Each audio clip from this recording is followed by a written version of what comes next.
Headline edition, July 8, 1947. The Army Air Forces has announced that a flying disc has been found and is now in the possession of the Army. Army officers say the missile, found sometime last week, has been inspected at Roswell, New Mexico, and sent to Wright Field, Ohio, for further inspection. Russia has demanded UN action to get all foreign military personnel out of Greece.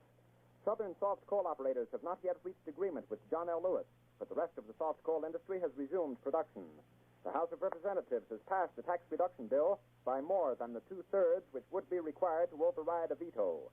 Headline edition will bring you special reports and interviews in a moment.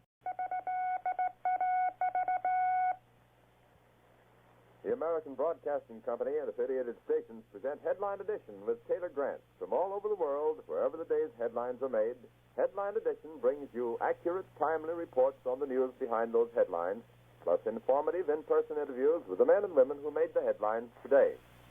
Today's edition presents a roundup of the latest developments in the finding of a flying disc, an eyewitness report of today's significant action in the UN Security Council.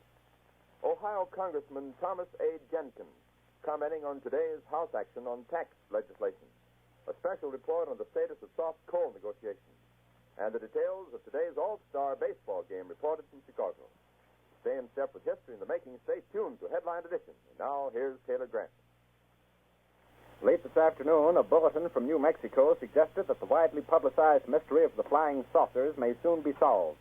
Army Air Force officers reported that one of the strange discs had been found and inspected sometime last week.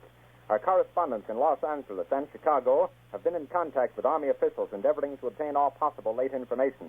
Joe Wilson reports to us now from Chicago. The Army may be getting to the bottom of all this talk about the so-called flying saucer. As a matter of fact, the 509th Atomic Bomb Group headquarters at Roswell, New Mexico, reports that it has received one of the discs which landed on a ranch outside Roswell. The disc landed at a ranch at Corona, New Mexico, and the rancher turned it over to the Air Force. Rancher W.W. Brazell was the man who discovered the saucer. Colonel William Blanchard of the Roswell Air Base refuses to give details of what the flying disc looks like. In Fort Worth, Texas, where the object was first sent, Brigadier General Roger Ramey says that it is being shipped by air to the AAF Research Center at Wright Field, Ohio.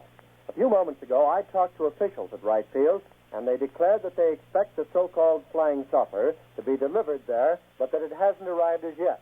In the meantime, General Ramey describes the object as being of flimsy construction, almost like a box kite. He says that it was so battered that he was unable to determine whether it had a disc form, and he does not indicate its size. Ramey says that so far as can be determined, no one saw the object in the air, and he describes it as being made of some sort of tinfoil.